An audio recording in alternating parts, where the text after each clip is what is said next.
James is having Powerball and hash browns with this Haskell honey spread. And this stuff, the ingredients, Haskell honey, water, and pectin. That's it. So it's pretty awesome.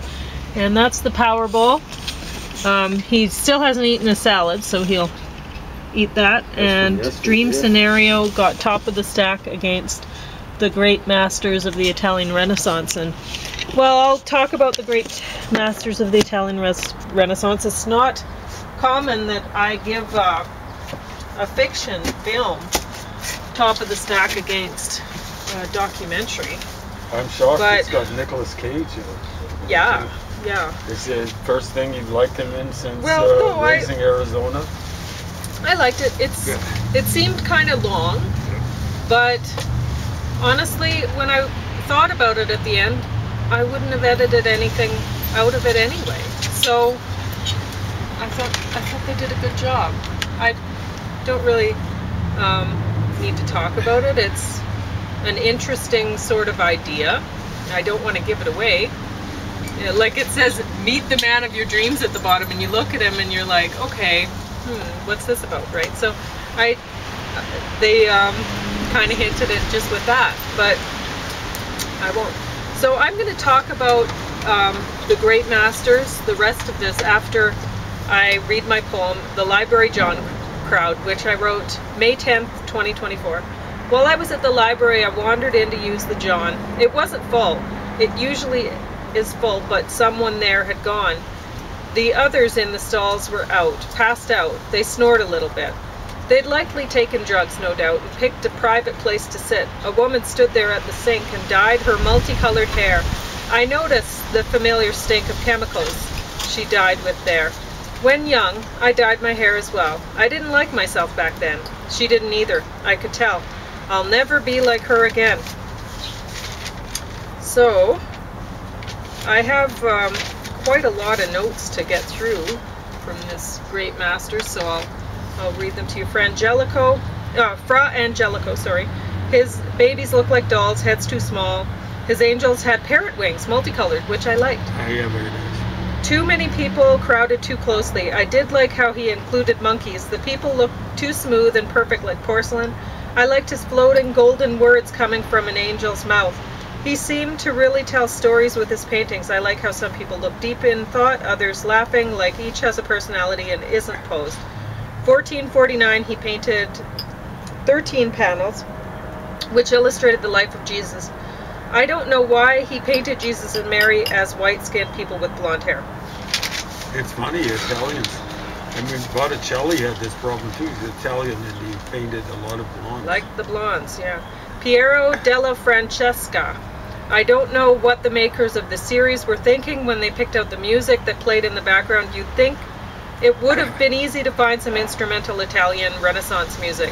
Oh, Danny Boy in this one really was ridiculous. It gives one something to think of to distract from the art.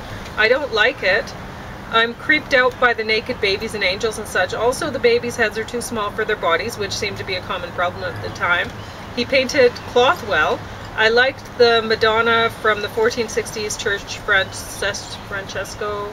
Some of his work was destroyed to make room for Raphael. I like his arches, perspective paintings, and the Madonna and Child shown after that was all right. His self-portrait was good.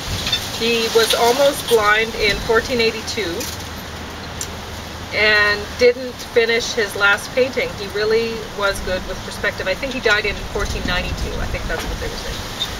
Caravaggio, Michelangelo Medici was his real name.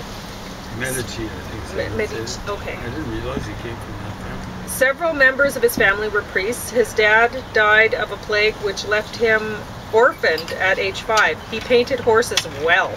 He gave them real personality. Around 1590, at age 18, he left Milan, never to return. Egyptian obelisks were raised in town square at Rome. I don't understand that, why that was. He was poor there. Okay. He was aggressive and got into trouble with the law. Oh, you're going to explain the Roman Empire. Obelisk? They took over Egypt right after Augustine beat up on... Oh, so is it like to say, Augustine. Yeah, we're the big guys? Yeah, so they brought in some others. It's kind of silly. I don't understand it. Anyway, he was poor there. He got he was aggressive and got into trouble with the law. He was an awesome painter. He made glass look just like glass. Everything is recognizable. In 1600, he has the opportunity to do some big paintings for a church. Caravaggio painted himself into paintings where there was a crowd. I like that. He paints everything so well. His babies even look great. It's amazing that Caravaggio had to struggle to make ends meet. He is my favorite of these Renaissance artists so far. The crucifixion of St. Peter looks perfect. Peter as an old man looks alive and so real. At age 35, 2 scandals ended his career. The death of the Virgin, a corpse of a prostitute, was used as a model. Gang warfare at a ball game leads him to killing a guy.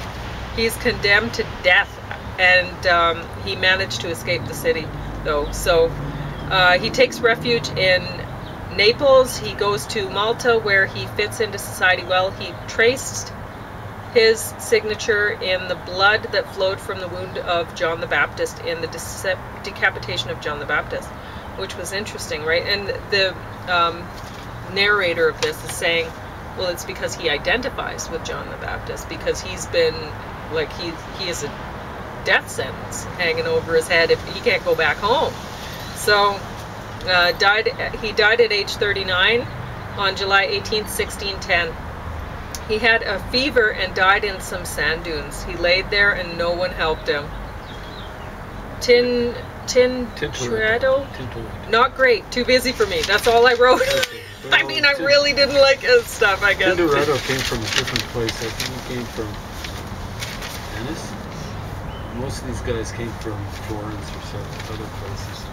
But it could be that I watched him right after Caravaggio, who I loved. His stuff, he was talented. He shouldn't have had to struggle to make ends meet. He was so awesome. No, I am going to point out what I was suspecting when I was talking to you about it yesterday. Caravaggio, if you look at the dates, he died 1610. It's like 1590.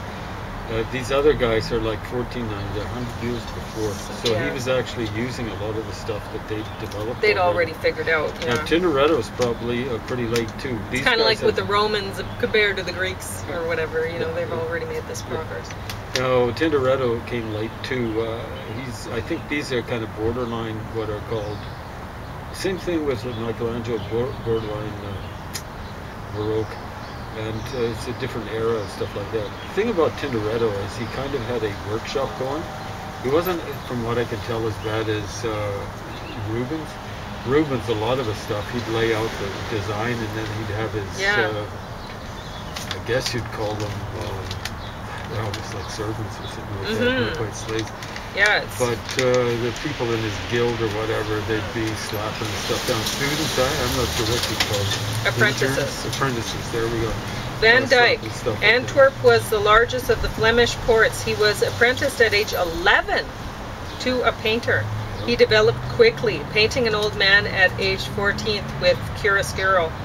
Van Dyck used to work at Rubens' home. He did a good job with fabric and faces. Giacomo's children, by his second wife, are painted perfectly. The 3 De Franchi children are also painted perfectly. Rubens' Maria Sella Verapacino, which he painted earlier, 15 years prior, in the same city, was done better than Van Dyck's woman with the red parasol.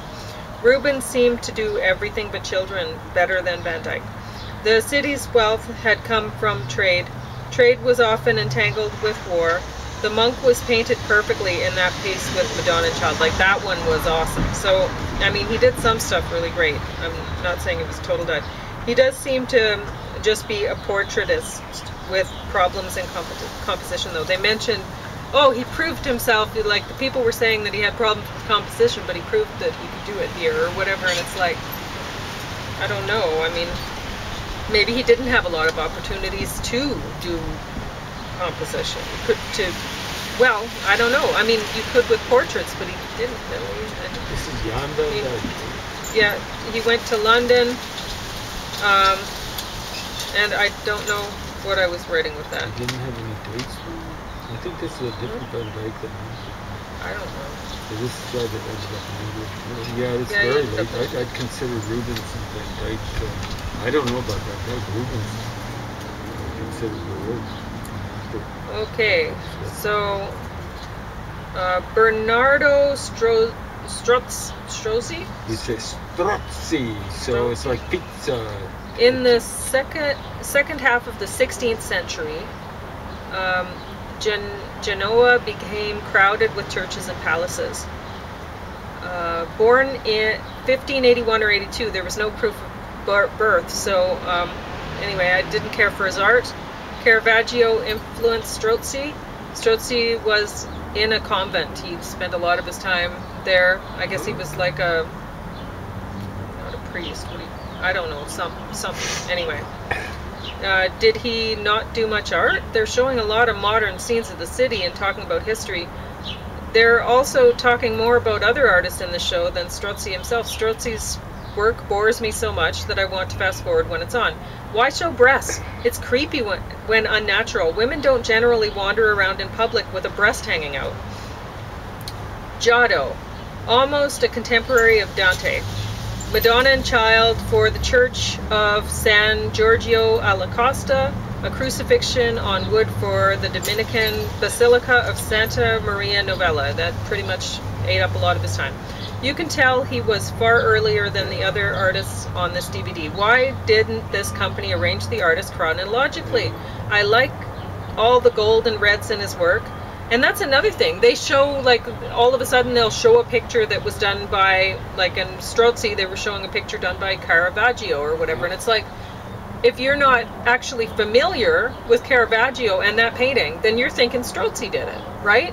So it's really badly done. That's why this got bottom of the stack. Yeah, Giotto they've got at the end. Giotto should be, well, from what I can see at the beginning. Yeah, so anyway, what was I going to put? The Stravenier chapel had nice blue ceilings. He painted that. He liked to tell a story with his work. Cloth was done well. So were facial features. They conveyed personality. Animals were done poorly. Rocks and landscape features were really poorly done. I like that he made his donkey smile. He tried to give his animals personality. He just lacked the skill to draw them accurately. He refused to be addressed as master. In 1310, he arrived in Rome and worked on the Magdalene Chapel. Who picked out the music? Oh, Danny Boy? Riera della Francesca also had this song running in the background. Why? Piero. Why did they do that? That's Piero. That's Piero, sorry. Yeah. You wrote it down. I did, but my writing is messy. It's hard for me to see what I'm writing. I'd be suffering from some sort of disequilibrium. You know, this is 1310. I know. And there's Caravaggio died 1610. Yeah, it's all over the place. When I was taught this, I was taught that Giotto was the end of the Middle Ages, not Renaissance. Okay. So that's why he didn't handle. It's amazing that he did have landscape in there. It was really the Renaissance. What would happen is the Renaissance painters were still like medieval artists, focusing on, at the beginning, focusing on people. Yeah. But then what happened is they'd have a little window in the back, and all of a sudden you'd have this landscape heading way off into the back. Yeah. The Renaissance started doing that. They were doing things like perspective and so on and so forth, but they did aerial perspective. In other words, the landscape kind of glued off into the distance and stuff like that. Now, I'm not saying that this isn't worth watching, because there's a lot of art in here and a lot of history and stuff. Like, I made note of some things and not of others, so it's worth going through. But it's really frustrating to watch. Well, I think I hope somebody else redoes this kind of thing better, because they did a bad job. Is that a PBS thing? Or? I don't know. It's culture. Kultur. Yeah. German word. But some of their stuff I've seen is good. Kultur. But this was not great. So I'm going to leave it to you. So you go ahead and talk about whatever you want to talk about. I'm going to be chowing and talking. Okay. Chowing and chatting. Yeah. Taking that mask off. And you have about 15 minutes, so enjoy. Okay.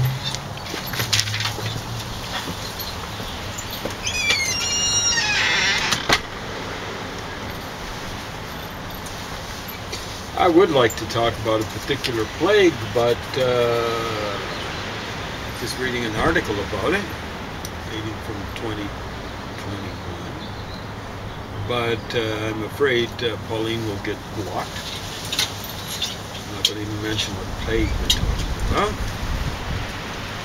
for fear that they're using particular keywords in the internet to block stuff. But it was an article in a mainstream magazine. It's called Vanity Fair. It's not like some wacko stuff. But again, I'm not going to mention anything because I don't want her stuff to get blocked.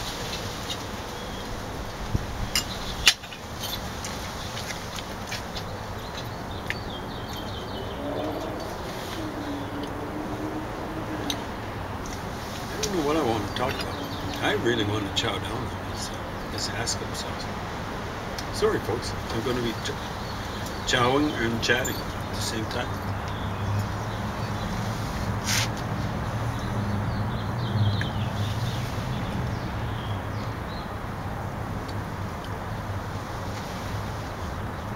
I'm hungry.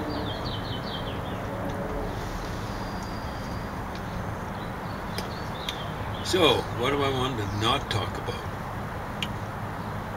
Well, there's so much today, so much political stuff that I don't want to talk about. You know, like you folks out there, some of you are very, very nice, I know. But there are a number of you out there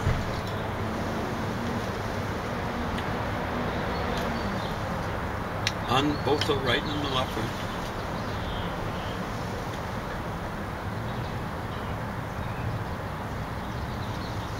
They're just refusing to accept anything like reality. Going along with stupid conspiracy theories. Hanging out in your own echo chambers. I don't know why you're here if you're just saying an echo chamber.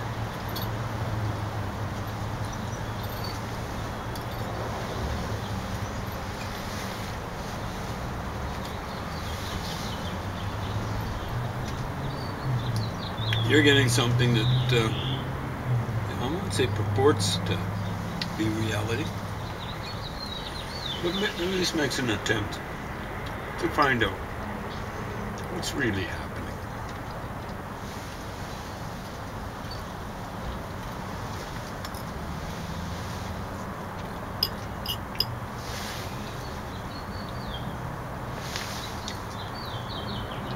But yeah, I was showing a timeline.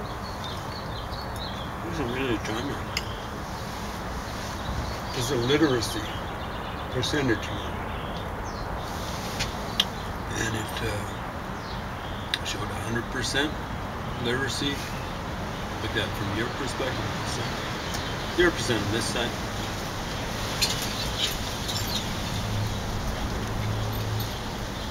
And I was showing how long cultures had taken to go from 0 to, well, in the case of Scandinavia, to 100%.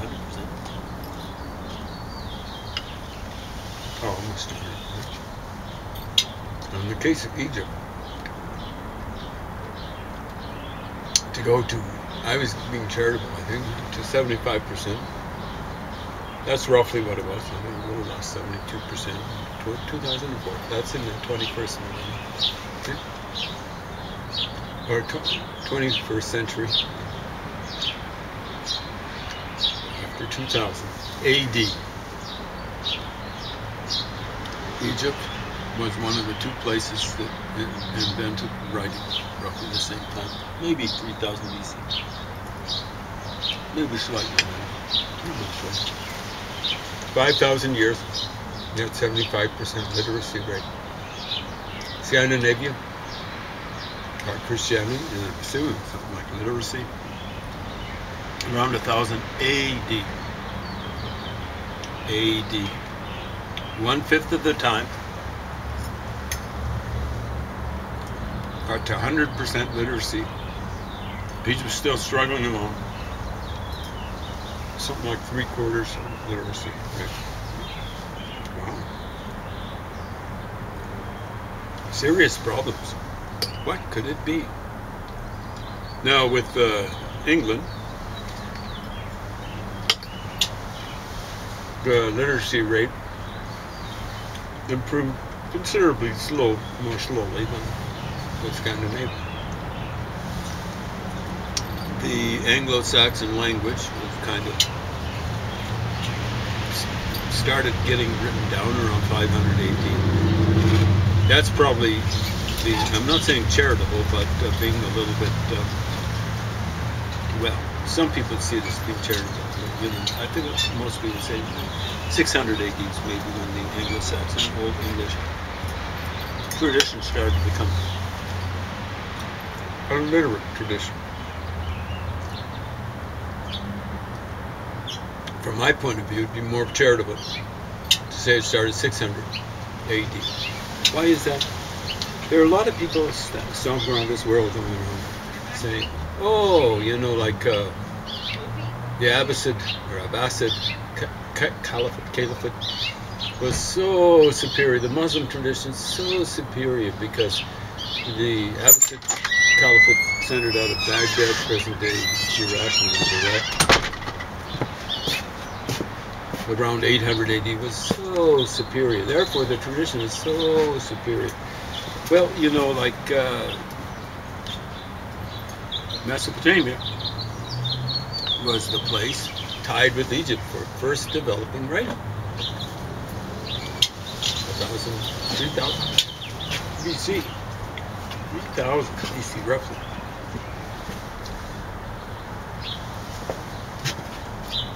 Now, most people who are Assyriologists be skeptical about that. They say writing started in Mesopotamia earlier in Egypt. That's just because of very bad misdating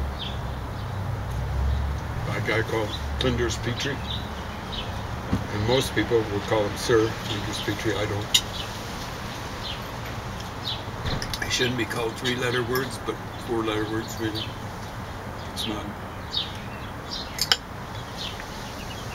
As they used to say in mixed company.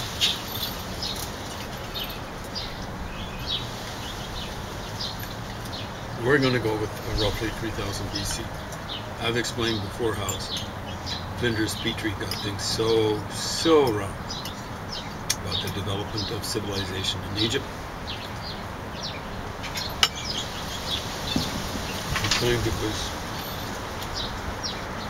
moved in there about 3000 BC. Well, he probably thought his dating system might have been earlier than that. But nowadays, the traditional dating, I should say conventional dating,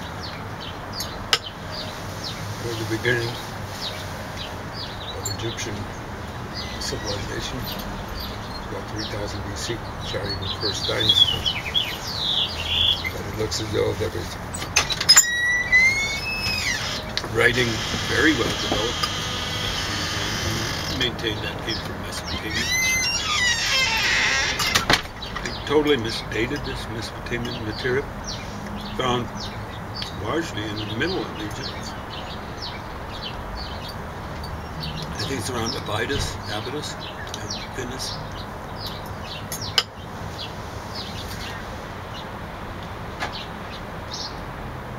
The stuff is Akkadian.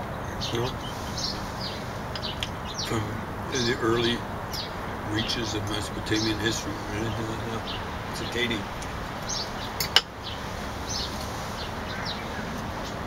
Conventionally dated from about 2350 BC to 2100 maybe BC. 2150. Now, that Akkadian material we dated a little bit later, maybe 150 years later, maybe 2200 BC. 2000 BC. But that's the stuff that's found in material, that kind of stuff. Found in Egypt, and it's dated to 3000 BC, off by 800 years. No, this is the time, around the time of Naram Sin, or as he was called in the Egyptian language, Narmer Zu Za'an. Narmer Za'an.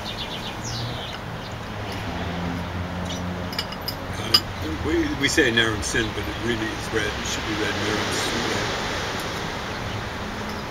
Zuan, I should say. Zuan.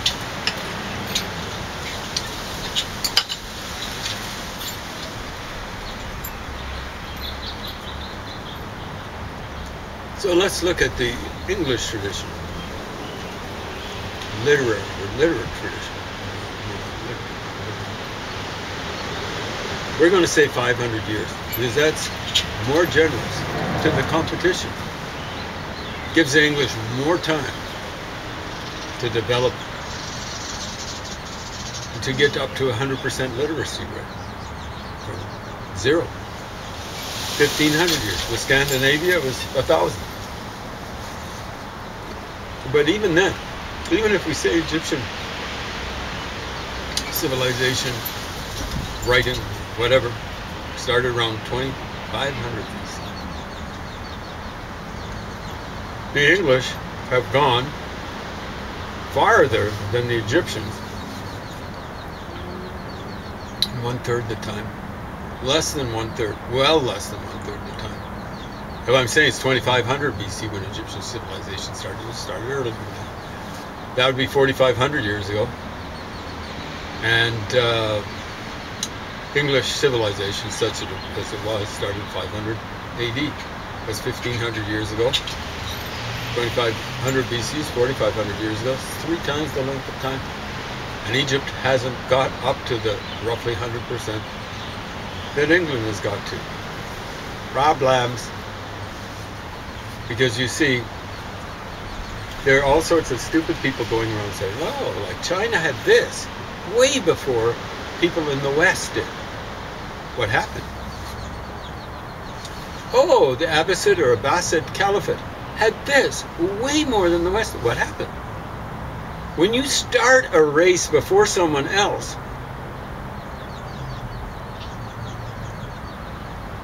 like you start like with it would be like, let's say a day-long race, or let's say 100-kilometer race for getting, you know, like the race is to get 100% literacy, and you started it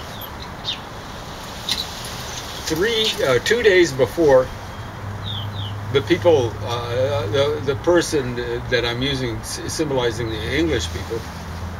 That's absolutely shameful, because you haven't even finished. You got through 3/4 of the race to 75% in 3 times, more than 3 times the time. That's shameful. It's not you go around, wow, we had writing way before anyone else. What happened? Why hasn't it spread? It's insane. Oh, the Abbasid Caliphate was way ahead of the West. What happened? What happened? The majority of people then in the Caliphate were not Muslims. That's what happened. And eventually, enough people who weren't Muslims were forced out, were converted, and all of a sudden, they're just, the culture, the civilization in Baghdad, surrounding areas, around 800 AD, was Jewish, Christian, i.e. Greek, and other types of Christian too.